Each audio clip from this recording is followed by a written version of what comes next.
Howdy folks, welcome back to the channel and welcome to my entire updated PlayStation 2 game collection. I did one of these a couple of years ago and the collection has expanded quite a lot since then. It's funny, I only played PS2 for pretty much the entirety of my childhood. I didn't get a PS3 or Xbox 360 until about 2010, so I had about a good 10 years with just the PS2, and yet my collection started to grow exponentially within the last couple of years after I'd gotten a Wii U and after I'd gotten into current gen gaming and stuff like that, which is kind of ironic. But I've been kicking it with the PS2 for almost 20 years. I have never had any problems with my PS2 whatsoever. It's only been nothing but good times and happy memories. So let's dive in. A lot of these were gifts that I've gotten in recent times, though, so I have not. A lot of these I haven't played, so I won't even talk about them. But when I do get to a game that I've played, I will talk about it. So let's dive right in alphabetical order. Starting off with a couple of games I never played, at least not yet. Agent Under Fire 007 and Aggressive Inline, which I probably should play because I think it's skating, but I think the disc is a little scratched up. Anyway, now let's talk about a game I have played, and that is Atlantis Square Pandas. This is a childhood favorite of mine, at least for the PS2. I love the concept of teamwork. I think I mentioned this the last time I did a video like this, but one of the early levels, it's basically SpongeBob and Patrick get trapped in the caves, and you have to work together and separately, oscillating between the two, using their different abilities to get out of the caves. There's like literally 5 different levels within the caves in one level. Like SpongeBob has a spatula, and which he can use to flip cannons, and then Patrick can hop into the cannon and shoot himself out. And they use their different abilities working together and separately to find their way out of the caves. That's one of the earlier levels. I think the first level is like you're with Plankton in like a Plankton themed tank, which is really cool, and it shoots ice cream, which is fucking awesome. But yeah, this game brought me a lot of joy. Then we have Bad Boys Miami T-Down, which I have not played yet. Then we have Bolt. I love the movie, and the game is pretty good too. The game is it basically follows the TV show that exists within the movie. So you can use Bolt's like super bark and like his laser vision, and then Penny, the girl there, has like she has different like attacks she can perform in like a stealth mode and stuff like that. But whenever you do like a special power up or attack or whatever, it'll drain like this green bar that takes forever to recharge. But other than that, it's a pretty fun game and it's true to the source material. So, okay, then we have a generic case here containing Call of Duty Finest Hour, first Call of Duty I ever played. I was such a little bitch in middle school, and like I want to say 09, 2010 around that time, everyone was playing Modern Warfare 2, and I was so desperate to get a Call of Duty. So then my sister's boyfriend gave me this game as a gift for Easter, and I thought I was Mr. Big Balls, but that is a really good game. Especially for PS2. It was released in like 03. It's a good one. Then we have Call of Duty 2 Big Run 1. Pick this up recently, have not played it yet. I will get back to you. I probably should because of course. And then we have 2 absolute favorites. We have Cars and Cars International. Of course, this one based off the movie, and then this one, and there's another game, Cars Racerama, which I only played for the DS, that basically followed the lineage of this game, like the same music, same style and aesthetic. But this one was a lot of fun. Basically, it doesn't follow the plot of the movie, but it basically follows like a timeline after the movie. And then this one, ooh, this one is chock full of mini games. You can play as Mike and Sully from Monsters Inc. as monster trucks. There's tractor tipping just like in this game. There's obviously races. There's like you can play as Luigi, the little yellow car, and like race after like tires or whatever. There's just a lot of mini games, and then of course Life is a Highway from Rascal Flatts in here. But both of these I hold in high regard because they are nostalgic to my childhood. Anyway, Conflict Desert Storm, that have not played it yet. Dave Mirra Freestyle BMX 2, have not played this yet. We got 2 Dragon Ball games, Budokai 2 and Budokai Tenkaichi 2. I think I only played this one. The graphics are pretty good for as old as it is. This one I will also have to report back to you on how this one is. Have not played it yet, unfortunately. Dukes of Hazzard Return to the General Lee. Have not played this one yet. Don't plan to. ESPN NBA basketball or NBA 2K4. This is before 2K really took over the series. This is when Sega still did it. But this one introduced isomotion, which is basically using the right analog stick to do all sorts of different movements with the players and stuff like that. Of course, the net does not swish when the ball goes through it, and the commentary is really generic. But other than that, and pretty much the graphics in here are the same in every NBA 2K that was on the PS2 through fucking like 2K12 or 2K13 on the PSP. But this one I had a lot of fun with in middle school when I was first getting into basketball. Then we have ESPN College Hoops 2K5. That is Josh Childress on the cover. He's not in the game. Of course, the game auto-generates random names for all the players every time you load it up, even though it's the same players every time. And the commentary is all right. There's no dynamic commentary or whatever. They don't even mention like real life players. Like there are little pennants and things you can unlock. Like there's like a student store or whatever, and there are some mini games in there too, like air hockey, which is cool. But you can like go into this like student store and like use points that you acquired while playing the actual game to buy like little unlockables. And there's like a pennant for the 2003 Syracuse team that won the national championship with Carmelo Anthony and Jerry McNamara. And it doesn't mention them by name. I think I played it a couple days ago. It referred to Melo as like a star power forward or whatever. I was like, can't you just say his name? But other than that, this one was a lot of fun, and I had a lot of fun with it. Oh Jesus, Family Feud. I bought this recently because I had it as a kid and I wanted to relive the glory days. I swear to God, some people in like a sweatshop in the basement of Walmart made this fucking game. The characters don't have wrists. Can we get a look? No, you can't, not from that angle. But the players and the characters you can make do not have wrists, and there's such limited customization with the families, and the dialogue is so cheesy and so generic and so bare bones. And it's like there is a way to cheat though in Fast Money. If you have an answer that scores a lot of points, you can then use it again by hitting the space bar and then re-entering it. That's a good way to cheat. But yeah, this is just like has to be the most lazily produced game I've ever come across, but it was still kind of fun at the same time because it's Family Feud, just like a universal thing. I made a family for Drake and Josh, made one for the Addams Family. I did find a way to make my own fun with this. All right, then we have Fantastic Four: Rise of the Silver Surfer. I just bought this today, so I have not played it yet. I'm planning to play it tonight, and then I will report back to you with this one as well. I'm gonna pin a comment in the description below, talk about this one because I am excited to play this. Even though I'm sure there's a PS3 and 360 version that exists, I can tell just by looking at the back that there's some very generic graphics there.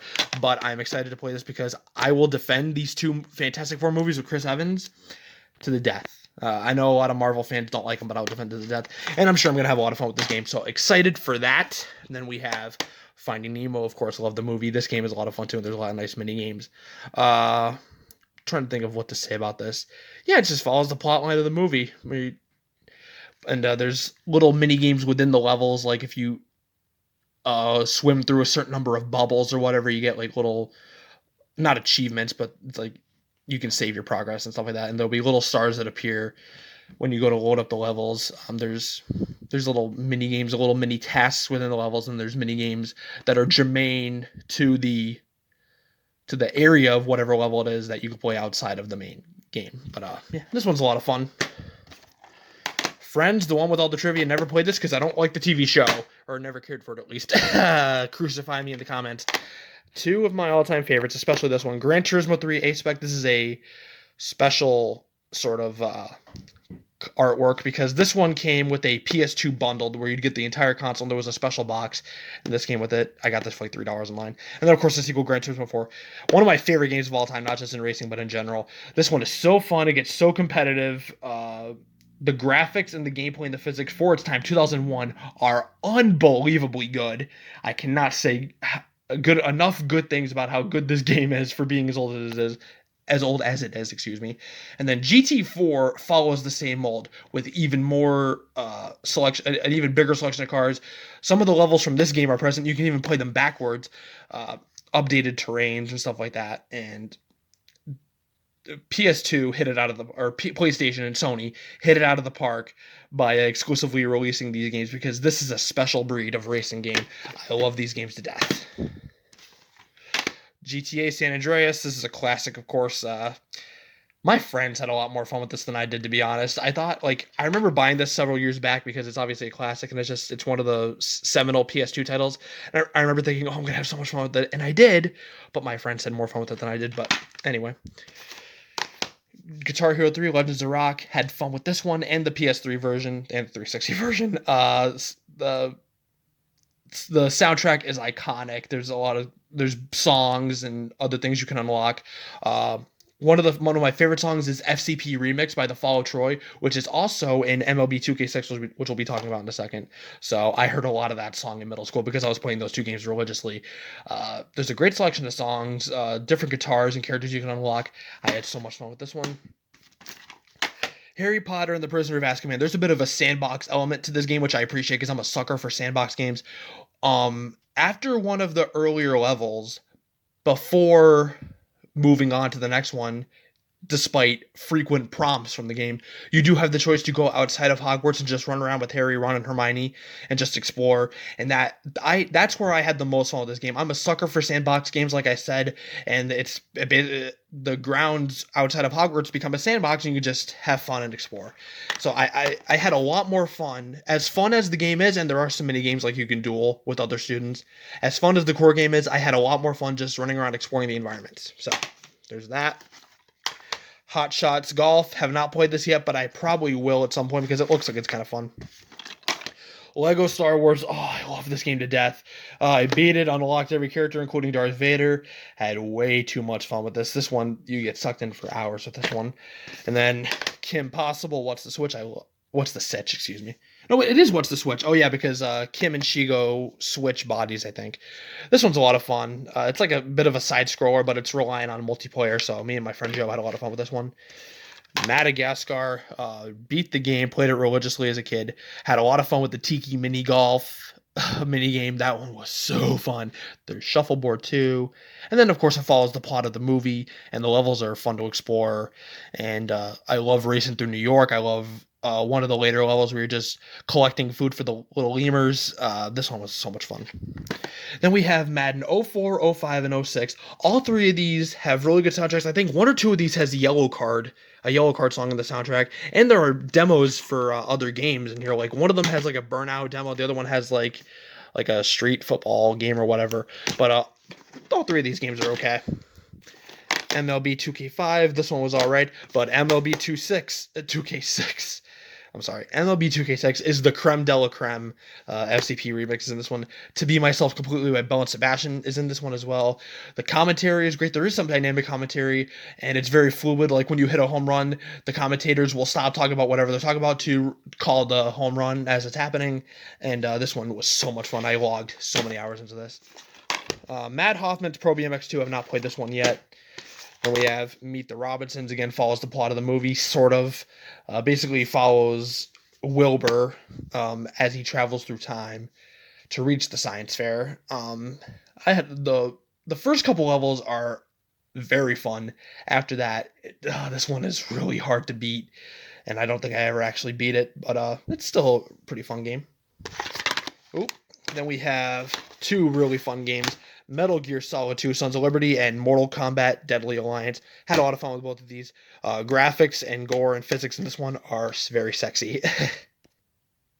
Moving right along, we have MX Unleashed. Never played it. Not yet, anyway. NBA 08. Graphics are... I mean, I understand it's PS2, and there is a PS3 port of this game that exists. It's obviously superior. But even then, these graphics are very lazy.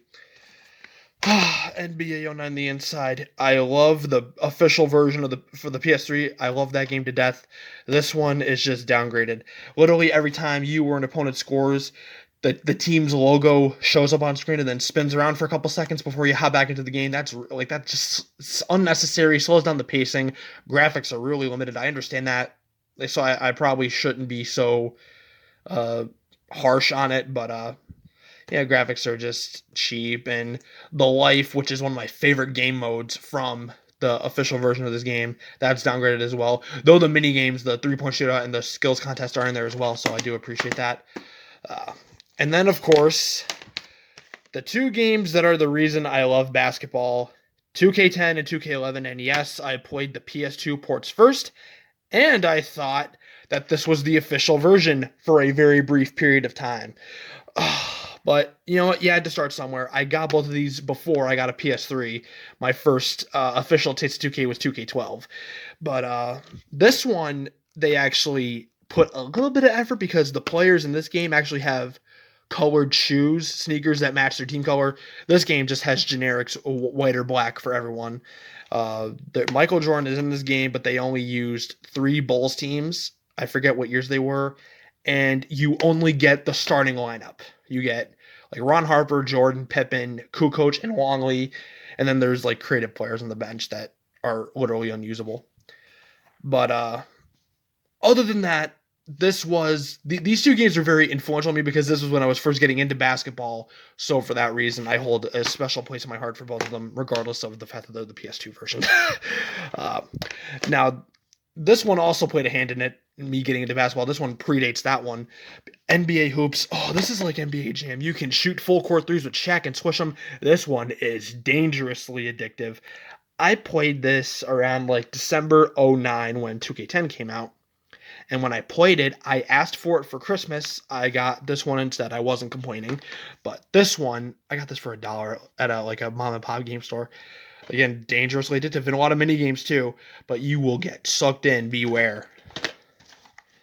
NBA Street, this one's okay. I played it like once. Need for Speed Hot Pursuit 2. Have not played it yet. Need for Speed Pro Street, it's okay. 7th Gen port is obviously superior, but this one's okay. NHL 08, have not played it yet.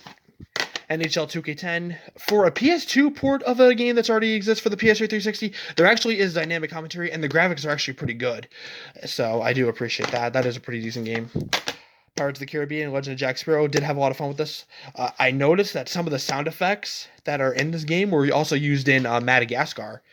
It's a little bit of continuity that stuck out to me the first time I got this. I actually got this, along with a couple other games, the first time I ever went to GameStop like 10 or 11 years ago. This one was a lot of fun back in the day. Pro Race Driver, have not played it yet. Rally Fusion, have not played it yet. Rise to Honor, didn't play this one yet either. Just got this. I got this one from a friend a while back, and I had this copy for almost a couple years. Have not got around to playing it, unfortunately, but I heard some good things about it. I'll the catchphrase patent pending. I'll report back to you. The very first video game I ever owned, Scooby-Doo Night of 100 Frights. This one still holds up to this day. Graphics are great. It's so fun, so comical. It's great to just run around with Scooby exploring the environments. There's a little playground at the beginning of the game that you can play. You can play through, like hopping on the trampoline and stuff, and run to like a little ice skating rink. So there's like a bit of a comedic effect. Again, first video game I ever owned. I got this when I got my PS2 back in, I want to say, Christmas 2002. So for that reason, I also hold a special place in my heart for this one, and it still holds up. Sean Palmer's Pro Snowboarder, have not played this one yet. Sly Cooper and the Devious Raccoonist, didn't play it yet. I ordered it off Amazon a while back. I didn't play it yet. I know it's a classic. Don't kill me. But I will play it. Sonic Heroes, another classic that I did play. This one is a lot of fun. In terms of Sonic, I prefer Sonic and All-Stars Racing Transformed on the 8th. Well, it's on the Wii U, so it technically is 8th gen. But this one is a lot of fun. Don't deny that. Speed Kings, didn't play it yet. Spider-Man 3, 2 copies. Got this from a friend a few months ago. This one is a copy I had for a while. Bonus DVD inside. There's an interview with Stan Lee, interviews with the cast of the movie. Obviously, there is a PS3 360 port, but this one is still fun in its own right. I love playing with the black suit Spider-Man, just swinging through the city, beating the shit out of the gangs. There's a subplot in this game with Dr. Connors as the Lizard, which is a lot of fun, and there's a lot of other villains that are incorporated into the game too. So there are a lot of levels as a result, and the gangs, the fictitious gangs that are germane to this game, actually are very prominent. So there is a lot to play through. There is a lot of content, but it's also fun to just explore too. There's also everywhere you look, there's a lot of detailed stuff going on. So you will, even though it's a PS2 port, you will have a lot of fun with this one. You will not, however, have little to any fun with Spider-Man Web of Shadows Amazing Allies Edition. I've heard a lot of good things about the PS3 and 360 version. This is a 3D, barely 3D side scroller with very limited movement, very limited gameplay, limited mechanics. The only redeeming quality is the sort of comic book aesthetic to it, like the font and the lettering and stuff like that. There's a certain comic booky feel, and you earn points based on the actions you perform. Like at times, like if you can have the choice to steal someone's lunch or save a cat or whatever, and whether or not you choose to do so will earn you points. And then, but other than that, you can fight Venom. You can use Spider-Man's black suit. You can fight, or you can call upon villains to help you. So there are little nuggets of redeeming qualities, but that overall don't do enough to salvage this 2.5D side scroller that was watered down unnecessarily. Anyway, of course, we have the iconic Battle for Bikini Bottom, ripe with glitches and hacks and all sorts of fun shit that I have exploited and had a lot of fun with. Of course, the core game is Amazeballs, and I did play the rehydrated version. That one's a lot of fun too. Oh, it's so fun, like when you're in downtown Bikini Bottom and you switch from SpongeBob to Sandy, and then you run by one of the exploding tiki torches, and then you lasso another one, and they both explode at the same time, and there's a bunch of tikis around them, and you get these mad, these really big combos that allow you to rack up the shiny objects and then turn them into Mr. Krabs or golden spatulas. There is so much nuance and a lot of fun to be had with this one. Spy Hunter 1 and 2, have not played either one of them. SSX Tricky and SSX on Tour, haven't played either one of these either. Stacked with Daniel Negriano, is that how you say his name? A few years back, I went to my mom and pop game store. There was this copy was $1. The one right next to it was $2. I got this one. The guy running the shop was none the wiser. This one is pretty fun. It taught me a little bit about poker that I had never, because I didn't know shit about it. And I tried playing it. I played it a lot, but I still didn't learn that much. And I'm not that good. So it would be wise of me to not go gamble in real life. Starsky and Hutch didn't play it yet. Strike Force Bowling, this one is so fucking fun. Oh, you can play as an alien. There's all kinds of different bowling balls you can use, and it gets very addicting. Stuntman, you basically are like a movie star, and you have to like, they're not missions, but you have to like the director will tell you to accelerate your car, and you have to drive the car a certain way, and like film an action scene. Now this one is pretty fun. Summer Athletics, didn't play. I found this at Walmart for $5 like 2 or 3 years ago, and I bought it because I couldn't believe I had stumbled upon a PS2 game at Walmart in modern times. Didn't play it yet. Tony Hawk's Project 8. Of course, the PS3 360 version is way superior, and I prefer that. But this one is a lot of fun too. This is where I got my start playing Tony Hawk in middle school, and the soundtrack is awesome. Monty R.I. In This Legacy, Bad Religion, Social Suicide. Again, special place in my heart for this one. Transformers. There is like a bit of a sandbox quality again, because you can, at the very beginning of the game, you can choose to just run around the environment and drive around as Bumblebee. However, if you run around as Bumblebee, you will be spotted by the Decepticons and they'll fight you, and there are frequent prompts from Optimus Prime to continue on with the game, but you can ignore them. You can switch to like car mode or whatever, and you can just drive around and explore, and that's where I had a lot of fun with this game. Treasure Planet, this game is okay. And then finally, childhood classic, Yu-Gi-Oh! The Duelist of the Roses. I had so much fun with this. I was starting to flex a little bit after a while on myself because it took mad long to beat the game playing on Yugi's side, but then I beat the game playing on Kaiba's side in one go, in one sitting, in one day, including the final boss. So I was flexing on myself a little bit. I guess that's how hardcore of a nerd for Yu-Gi-Oh! I am. But this one is a lot of fun, and I highly recommend it, even if you're not into Yu-Gi-Oh! It'll teach you about Yu-Gi-Oh!, and there is a lot of strategy involved. So there you have it, folks, my entire PS2 collection. I believe there are 76 games in total here. More to come in the future. I'll probably do another one of these in a couple of years. Hopefully I'll be up to 100 by then, but some of them are hard to find, especially with the case. But thank you so much for watching. If you made it this far, I really appreciate it. Smack the like button. I know it's a long and meaty video, but it kind of comes with the territory because there's a lot of games here. Thank you so much. Again, if you enjoyed, smack the like button, leave a comment, subscribe, hit the bell to get notified the next time I upload. What I'm going to do while this is uploading is I'm going to play this. And when this is up, after I played it for a little bit, I'm going to leave a comment down below explaining how it was.